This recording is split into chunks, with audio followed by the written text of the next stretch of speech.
It's hard to understand what's going on. I mean, I really, one minute you feel like, oh my gosh, this is going to be, now the landslide's going to start.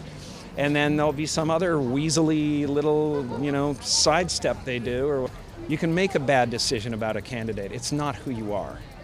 It doesn't mean you're dumb. It doesn't mean you're different. It doesn't mean, the trouble with what's happening right now is these, this administration is a rabid dog, and it's turning us upside down. And all, as far as I'm concerned, it's as obvious as the nose on your face. Trump is the human equivalent of an out-of-service fax machine. Those words from Jim Carrey just caused the former president to have the most public meltdown we've seen since, well, his last meltdown about 2 days ago. Trump immediately fired back, calling Carrey washed up, pot, meat kettle. But what he didn't do was address any of the actual criticisms about his immigration policies or his constant lying. We're breaking down the entire embarrassing exchange and why Trump's reaction is exactly what comedians pray for. Before we move on, I'd like to ask you a small favor. If you appreciate this content, please take a second to like this video and subscribe to the channel. Over 98% of you watch the videos without subscribing. It costs you nothing, but it makes a huge difference to us. So, did you click the subscribe button? Great! Thank you so much. Now, back to the video. Guess what happens when a comedy legend goes after the thinnest-skinned politician in history? You gotta speak, man. This is not a time to clam up, and not a time to get frightened. You have to do what you have to do. This is dire. I just want to express it in a positive way. I want to turn everything painful into art. You react to the pipe bombs. Are you afraid personally ever? Apparently, I was threatened on Twitter, so I don't know. I didn't see the thing. I heard there was, some severed goat head, and I'll see you soon, kind of thing. Pure entertainment gold. Jim Carrey didn't hold back when he took aim at Trump. And boy, oh boy, did he land some serious punches where it hurts most, right in Trump's fragile ego. When Carrey described Trump's administration as capitalism without a conscience, he wasn't just throwing random insults. He was surgically targeting the former president's actual policies and moral failures. Unlike your average comedian who might go for cheap shots about orange skin or weird hair, Carrey went straight for the jugular by highlighting Trump's hatred of immigrants and the dehumanizing aspects of his presidency. What makes this roast especially delicious is that Carrey has been silently perfecting his Trump takedowns for years. Behind the scenes, he's been expressing his feelings through art, creating paintings that visualize Trump alongside swastikas and portraying him as a destructive force in American politics. I can break bread with anybody in this country. I love people in this country. I love the heartland of this country. It has nothing to do with that. These really negative forces like the Steve Bannons of the world are convincing us that we're separate, that we're not the same country, that there's two countries. There's not two countries. It has to do with, it's become obvious that the choice was a bad one. We just need to change it. And if you can't vote for a Democrat, at least let all this flood of information that's so negative. So when he finally unleashed his verbal takedown, it came with years of pent-up creative criticism. The delivery was pure Carrey magic, with his trademark physical comedy amplifying every punchline. When he called Trump toast and described his administration as an extinction-level event, you could practically see the mushroom cloud rising from Trump's head.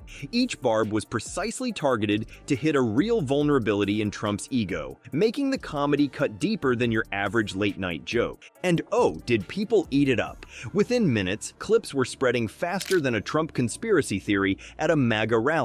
Social media lit up like a Christmas tree, with everyone from millennials to boomers sharing Carrey's takedown. The reach went way beyond the original audience, turning Carrey's roast into a viral moment that kept expanding. That's the genius of comedians like Carrey. They figured out that wrapping serious criticism in humor makes it stick in people's minds better than any serious political commentary ever could. When someone laughs at a joke, they're also absorbing the truth behind it, and Trump can't stand that.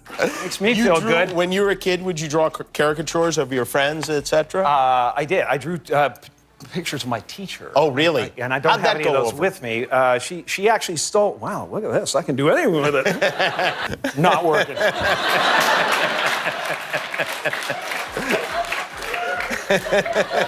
Well, they got you coming and going, man. You know what I mean? That is remarkable, I have to say. Incredible transformation. It is an incredible transformation. Who was the teacher Watch you this. drew? Oh, yeah, all right. His inability to let jokes slide is exactly what comedians pray for, and Carrey just hit the comedy jackpot. When Trump hears criticism, his brain goes into full toddler mode. While smart politicians know when to stay quiet, our former president apparently missed that memo and instead opened his mouth just wide enough to fit both presidential-sized feet in at once. Instead of ignoring Carrey's comedy beatdown, Trump went nuclear with a response that reads like it was written by a broken AI that's been fed nothing but conspiracy theories and Fox News transcripts. He actually called Jim Carrey, yes, the Jim Carrey of Ace Ventura and The Mask fame, washed up and not funny anymore. That's rich coming from a one-term president whose greatest achievement in entertainment was firing D-list celebrities on a show that peaked when flip phones were still cool. But wait, it gets better. Trump's comeback featured his greatest hits collection, claiming Carrey is part of some shadowy conspiracy and dropping his favorite phrase, "some form of people are saying," which is basically Trump code for "I just made this up while sitting on the toilet." It's his tell, like a poker player who scratches his nose when he's bluffing, except Trump's tell is inventing imaginary supporters whenever his feelings get hurt. The response was pure, unfiltered Trump word salad, jumping between grievances faster than he moves between lawyers. His inner circle reportedly scrambled behind the scenes, desperately trying to contain the damage as their boss rage-posted himself into yet another PR nightmare. You can almost picture his staff lunging for his phone like parents trying to grab a marker from a toddler who's discovered the living room wall. Even Trump's own supporters were apparently cringing at his meltdown. Nothing says presidential material like throwing a tantrum because a comedian made fun of you. Meanwhile, Melania was spotted looking absolutely miserable during a recent appearance, her standard expression whenever Trump publicly self-destructs.